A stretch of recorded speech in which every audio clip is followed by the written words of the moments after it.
मित्रों, डॉक्टर प्रेमलता त्रिपाठी का जो प्रबंध काव्य है शांता, यह कृति उन्होंने आदरणीय प्रोफेसर हरिशंकर मिश्र जी को समर्पित करते हुए लिखा है।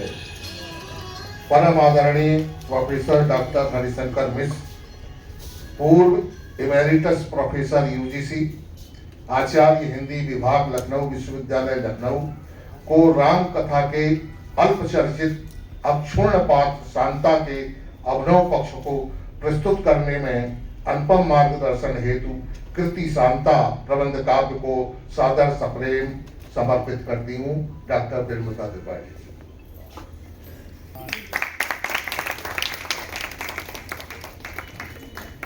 जिनको ये पुस्तक समर्पित की गई है, मैं बड़े आदर के साथ आदरणीय प्रोफेसर हरिशंकर मिश्र जी को सादर आहूत करता हूँ आए और अपने इस कृति पर विचार व्यक्त करें। आदरणीय मिश्र जी।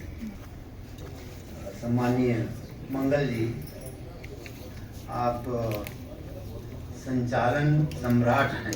इतना अच्छा संचालन करते हैं कि आधी गोष्ठी तो वैसे ही सफल हो जाती है आधे से।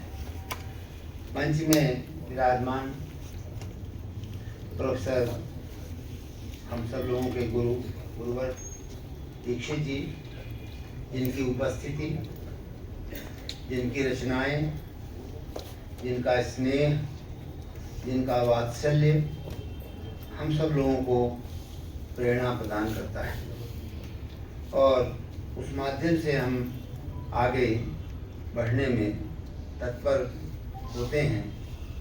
मैं उनको प्रणाम करता हूँ, नमन करता हूँ। मेरे अग्रज कल्म, वरिष्ठ साहित्यकार और छंदकार, साहित्य भूषण श्रीकांत जी, उमाशंकर शुक्ल, हिंदी विभिन्न विधाओं, हिंदी संस्थान, उत्तर प्रदेश हिंदी संस्थान के प्रधान संपादक डॉक्टर अमिता दुबे जी, और हम लोगों के दीक्षित जी और श्रीकांत जी और हम सब लोगों के परम शिष्य, रामचरितमानस और रामचरित पर विशेष आस्था रखने वाले, इनको रामचरितमानस प्रायः कंठ है, प्रोफेसर डॉक्टर रामकृष्ण जायसवाल जी, जिनको अभी आपने सुना, उनको हमारी शुभकामनाएं। हमारे मध्य विराजमान आदरणीय रेणुका वर्मा जी, इनका गज़ल लेखन में बहुत ही सिद्धांत है, हो गई हैं कविताएं, दो अच्छे आए हैं। मैंने प्रायः उनकी कविताओं में कुछ न कुछ टिप्पणियाँ लिखी हैं और उनका जो अभी ऐसा कि उनके मानपत्र में बताया गया, वो जीवन मूल्यों को और मानव मूल्यों को, समरसता को बहुत प्राधान्य देती हैं, उनके कर को देती हैं। उनका भी मैं अभिनंदन के विषय में बहुत कुछ सुन लिया है। मैं उनको भी बहुत बहुत साधुवाद देता हूँ और ये शुभकामना करता हूँ कि ऐसे ही वो आगे लिखती रहें। कार्यक्रम के संचालक जो राष्ट्रवादी राष्ट्र को मुखर करते हैं, श्री मंगल सिंह मंगल जी, खोई हुई विभूतियों को खोज करके वो लाने का काम, ऐतिहासिक विभूतियों को खोजने का कार्य बड़े श्रम से, तत्परता पूर्वक, साधना पूर्वक करते हैं। मैं उनको भी अपना शुभाशीष और शुभकामनाएं देता हूँ। और इस कार्यक्रम के आयोजन में श्री इंजीनियर अभियंता श्री अमरनाथ त्रिपाठी जी, सुनील त्रिपाठी जी, इन सबको भी मैं अपनी शुभकामनाएं देता हूँ। मेरे सामने इतने वरिष्ठ साहित्यकार और विद्वान, विदुषी सभी विद्यमान हैं कि वो अपने अपने में एक एक संकाय हैं, अपने अपने विधा के वो पुरोधा हैं। मैं उन सब को नमन करता हूँ और सबको अपनी शुभकामनाएं अर्पित करता हूँ। नाम इसलिए नहीं ले रहा हूँ कि समय बहुत हो जाएगा। आप सबको मैं नामतः अभिनंदन करता हूँ। मैं फिर डॉक्टर प्रेमलता त्रिपाठी जी का साधुवाद करता हूँ, उनका अभिनंदन करता हूँ कि उन्होंने एक ऐसे विशेष क्षेत्र को चुना है कार्य करने के लिए जिसकी आज आवश्यकता है। मेरी दृष्टि में राम कथा भारतीय संस्कृति को समझने के लिए निकटतम साधन है। इससे उपयुक्त और कोई साधन नहीं हो सकता है। यदि हम भारतीय संस्कृति को समग्रता में समझना चाहें तो हमें राम कथा समझनी होगी। राम कथा में भारतीय संस्कृति के सारे मूल्य उसमें समाहित हैं।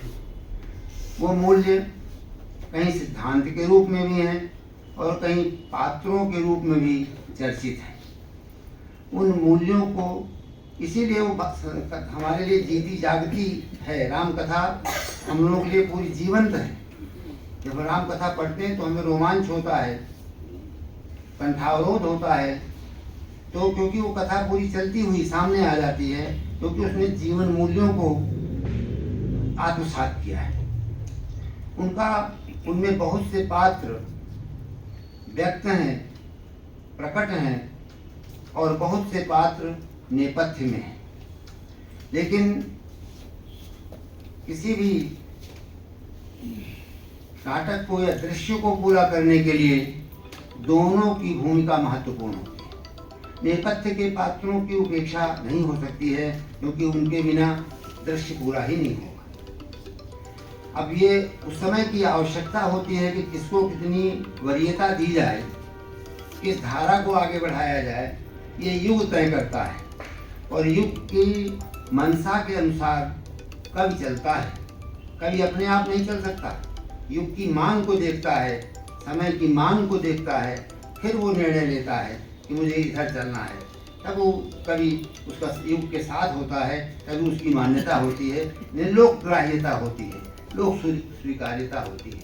इसको जिस कवि ने इस बात को समझा वो हमेशा जीवंत रहा। तुलसी ने इस बात को समझा था, तभी संस्कृत को छोड़ करके और सारी राम कथा की उन परंपराओं को छोड़ करके केवल एक अपनी परंपरा जो लोक चाहता था, लोक के अनुकूल था, उस परंपरा को उन्होंने अपनाया। और उस समय उसकी आवश्यकता थी, क्योंकि भारतीय संस्कृति पर जो घात प्रतिघात और अत्याचार अनाचार हो रहे थे, उनसे बचाना उनका प्रमुख कार्य था। इसलिए उन्होंने मुख्य पात्रों को लिया है और संकेत कहीं किया। लेकिन ऐसा नहीं है कि रामकथा यदि इन नेपथ्य के पात्रों को न लिया जाए तो रामकथा का विकास नहीं हो सकता है और न पूर्ण। लेकिन आज ऐसा समय है हम लोगों के पास, हमारा समय, हमारा युग, हमारी परिस्थितियां ऐसी हैं कि अब हम उनको सामने ला सकते हैं। उनके प्रति हम अपनी कृतज्ञता ज्ञापित कर सकते हैं। रामकथा के माध्यम से हम अपनी संस्कृति के प्रति कृतज्ञ हो सकते हैं। इन्होंने डॉक्टर प्रेमलता त्रिपाठी ने जो संकल्प लिया है कि वो रामकथा के जो नेपथ्य में पात्र हैं, अचर्चित हैं, अल्प चर्चित हैं, उनको सामने ला रही हैं। कुछ कवि कल्पना से, उनकी उर्वर कल्पना है भी, जैसे डॉक्टर सिद्धगंज जी ने बताया। बाकी आधार उन्होंने निराधार कुछ नहीं कहा। नामूलम लिखते की धारणा उनके मन में है। संस्कृत की विदुषी हैं। नामूलम लिखते किंचित नानपेक्षित भाषते। मैं मूल से हटकर नहीं लिखूंगी और अनपेक्षित नहीं कहूंगी। ये दोनों सूत्रों को लेकर के प्रेमलता जी चलती हैं और इसलिए उनकी कविता में अब यह है कि उनका हर व्यक्ति की अपनी सोच, अपना चिंतन और अपनी एक विचारधारा होती है। उससे अलग होने में उसको सहजता नहीं होती। इसलिए वो स्त्री विमर्श का जो आज का दौर है उसमें वो खप नहीं पाती, क्योंकि वो भारतीय संस्कारों में, भारतीय संस्कृति के मूल्यों में उन्होंने अपना जीवन बिताया है और वो उनको अच्छा लग रहा है। इसलिए वो उसको बराबर महत्व देती हैं कि भारतीय नारी क्या है, भारतीय नारी के संस्कार क्या हैं, आचरण क्या है। वो पाश्चात्य चरित्र को उसमें थोपना नहीं चाहती, या उसकी की बड़ी नारी जो है वो वही दिखाई पड़े, क्योंकि रहना तो स्त्री पुरुष तो दोनों एक साथ ही हैं, अर्धांग हैं, एक के बिना तो दूसरे का अस्तित्व ही नहीं है। इस बात को समझते हुए वो उन प्रश्नों पर नहीं आना चाहती हैं या उनको उभारना नहीं चाहती हैं जो आज के लिए ये समाज के संयोजन में जिनका महत्व नहीं है। समाज को विघटित करने में तो उनकी भूमिका हो सकती है, लेकिन हमें आवश्यकता है कि समाज को संगठित करने में परिवार रूपी परिवार संस्था को संगठित करने की आवश्यकता है। परिवार संस्था बिल्कुल विघटित हो रही है, विवाह संस्था विघटित हो रही है। अगर इन पर आपका विश्वास है तो फिर इन पर आपको ध्यान देना होगा और उसके अनुसार हमें कार्य करना होगा। इस दिशा से आपने जो रचनाएं की हैं या कर रही हैं, चाहे वो शुद्ध कीर्ति हो और चाहे आज शांता हो, इन दोनों की अपनी भूमिका अभी आज भी महत्वपूर्ण है और आगे इनकी महत्ता, इनका गौरव और अधिक बढ़ता जाएगा। क्योंकि जिस प्रकार उन्होंने शांता की परिकल्पना की है, शांता का स्वयं हमारे ऋषियों ने पूरे भारत में 2 तरह की परंपराएं। मैं एक बात बता दूं आपको संक्षेप में, बहुत मुझे ध्यान एक समय अधिक नहीं है। वाल्मीकि रामायण के संदर्भ में जो मैंने पढ़ा है और अच्छी तरह से पढ़ा है, कोई मैंने सरसरी तौर पर नहीं पढ़ता, मैंने पढ़ा है रामचरित वाल्मीकि रामायण के कितने पाठ हैं, कितने संस्करण हैं। उसके जो 4 संस्करण मिलते हैं, 4 पाठ मिलते हैं अलग अलग। उदीच्य पाठ मिलता है, दाक्षिणात्य पाठ मिलता है, प्राच्य पाठ मिलता है। इसे पाठ में अलग अलग पाठ हैं। इन तब तक छापाखाने की व्यवस्था नहीं थी, तो वहाँ पर पहुँच करके पाठांतर हो जाते थे बहुत। आचार्य दीक्षित जी जानते हैं, पाठालोचन को उन्होंने बड़ा महत्व दिया है। तो उसमें पाठांतर के कारण वहाँ की लोक की कथाएं या लोक की भावना उसमें जुड़ जाती थी और लोग कुछ उसमें समाहित कर देते थे। इसलिए दाक्षिणात्य पाठ में और इधर जो गौड़ीय पाठ है या जो पूर्वोत्तर के पाठ में अंतर मिलता है। कुछ पाठों में शांता का बहुत अच्छा वर्णन है और कुछ पाठों में बिल्कुल चर्चा ही नहीं है। तो ये अलग अलग पाठ में जो हैं, दक्षिणात्य पाठ है उसमें चर्चा नहीं है, लेकिन ये जो उदीच्य पाठ है जो उत्तर भारत और बंगाल, इनमें पूरी कथा मिलती है, पूरी चर्चा मिलती है। तो जो इतना भाग पढ़ पाते हैं उनको शांता का चरित्र समझ में आ जाता है, जो उधर दाक्षिणात्य का पाठ पढ़ते हैं उनको नहीं मिलता है। तो इसलिए चिंता है। मैं इसलिए बात कह रहा हूँ कि बहुत पहले एक विद्वान दक्षिण से हमारे यहाँ संस्कृत विभाग में लखनऊ विश्वविद्यालय में भाषण करने आए थे और उन्होंने लिखा था दशरथात्मजा शांता पर एक बहुत बड़ा लेख पढ़ा था। शायद वो केंद्रीय हिंदी संस्थान, केंद्रीय हिंदी निदेशालय की तरफ से प्रायोजित रूप से आए थे, उनको वहाँ से प्रोजेक्ट मिला। तो उसमें उन्होंने पूरी स्थिति दिखाई और उन्होंने कहा कि भाई हम लोग अब ये मानते हैं कि यदि शांता को हम बहन नहीं मानेंगे तो राम का परिवार, भगवान दशरथ का परिवार आदर्श परिवार नहीं होगा। क्योंकि जिस परिवार में बहन नहीं होती है तो वो आदर्श परिवार नहीं होता है। फिर हमें बहन कहीं से, चाहे ममेरी हो, चाहे मौसेरी हो, चाहे कुबेरी हो, किसी बहन को हमें मानना पड़ता है। क्योंकि हमारे यहाँ ऐसे सांस्कृतिक कृत्य हैं, ऐसे हमारे और कृत्य हैं जिनमें बहन की अनिवार्य आवश्यकता पड़ती है। तो अगर हम औरस बहन नहीं है तो हमें अपनी ममेरी, कुबेरी, चचेरी किसी बहन को स्थान उसी रूप में देना पड़ता है। इसलिए कहते हैं आदर्श परिवार हमारा तभी होता है जब उसमें बहन हो। इसलिए उन्होंने शांता पर बहुत बल दिया और शांता को, तो शांता का चरित्र बहुत अच्छे ढंग से आपने विकसित किया है अपनी परिकल्पना से भी, लेकिन उसमें कोई ऐसी वायविक कल्पना नहीं है कि जो स्वीकार्य न हो। बड़े ढंग से उन्होंने उसको दिखाया है और उसका उद्भव भी बहुत अच्छे ढंग से दिखाया है उन्होंने। और जहाँ तक पुराणों की बात है, रामायण की बात है, जो भी चर्चा की डॉक्टर सिद्धकंठ जी ने, उसमें मुझे 1-2 बात मिली हैं। पहले तो शांता का जो है कि वर्षणी और कौशल्या दोनों बहन हैं और वर्षणी बड़ी है, कौशल्या तो वो उनको अनपत्र संतान नहीं है और वो आती हैं तो उनको शांता खेलती हुए दिखलाई पड़ती है अपनी बहन के यहाँ, छोटी बहन कौशल्या और दशरथ के यहाँ, तो उनको बड़ा अच्छा लगता है। एक जगह मैंने ये भी कथा पढ़ी है कि उनके मतलब वो साधु ही हुए पड़े थे, वर्षणी और अंगराज, तो उन्होंने कहा था कि भाई मैं अनपत्य हूँ और मुझे अनपत्यता का बड़ा दोष लग रहा है।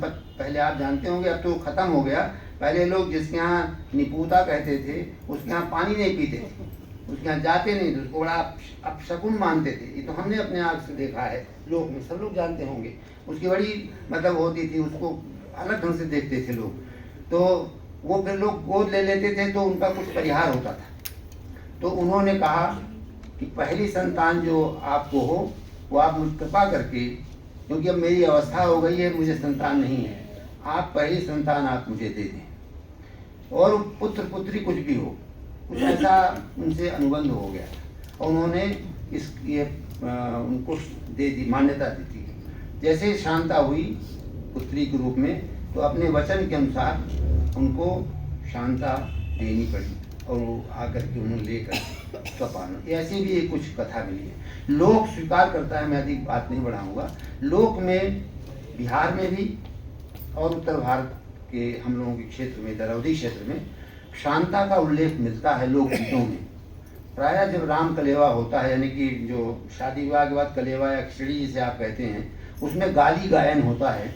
उस गाली गायन में ये इनका प्रसंग लाया जाता है, शांता का और ऋषि की। शांता आपकी बहन और ऋषि के साथ भाग गई, ऐसा कुछ कह करके बड़ा तो गाली ही होती है इस तरह का कि सब छोड़ करके ऋषि कृष्ण की भागी, ऐसा कुछ। तो मतलब लोक भी इसका समर्थन करता है कि राम की बहन शांता है, और शास्त्र में भी विवादित ही सही, इधर बाद के उत्तर जो बाद में रचनाएं आई हैं संस्कृत की, उनमें मिलता है इसका उल्लेख। इसलिए शांता को एक आदर्श नारी चरित्र के रूप में प्रस्तुत किया गया है इस काव्य में, और बड़ा उचित भी है।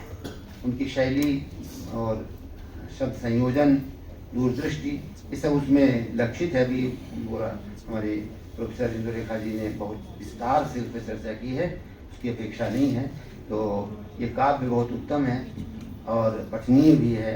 हम लोगों की संस्कृति को फिर से हम लोग संस्कृत का सम्मान बढ़ा रहे हैं अपना, तो अतीत के गौरव का, तो उसमें हमें इन पात्रों का गान करना चाहिए, क्योंकि हमारी संस्कृति के ये मूलाधार हैं। इनको हमें भूलना नहीं चाहिए, किसी न किसी रूप में लाना चाहिए। कोई न कोई तो होगा जो नेपथ्य में है, उन पात्रों को लाना। तो मैं आपकी तरफ से, पूरे मंच की ओर से प्रेमलता जी को बधाई देता हूँ, शुभकामना देता हूँ, और नाथ जी को भी उनका सहयोग रहता है। तो जो है इस तरह के पात्रों पर, इस तरह की जो अभी अचर्चित हैं, अल्पचर्चित हैं, नेपथ्य में हैं, उनको प्रकाश में लाएं, क्योंकि उनमें क्षमता है। संस्कृत का अध्ययन उनका है, बिना संस्कृत के अध्ययन के इन पात्रों को, सांस्कृतिक पात्रों को, पौराणिक पात्रों को सामने नहीं लाया जा सकता है। इसलिए उस कार्य को करें और वो बहुत यशस्वी में है, यशस्वी हो तो यश मिले, यही मेरी शुभकामना है।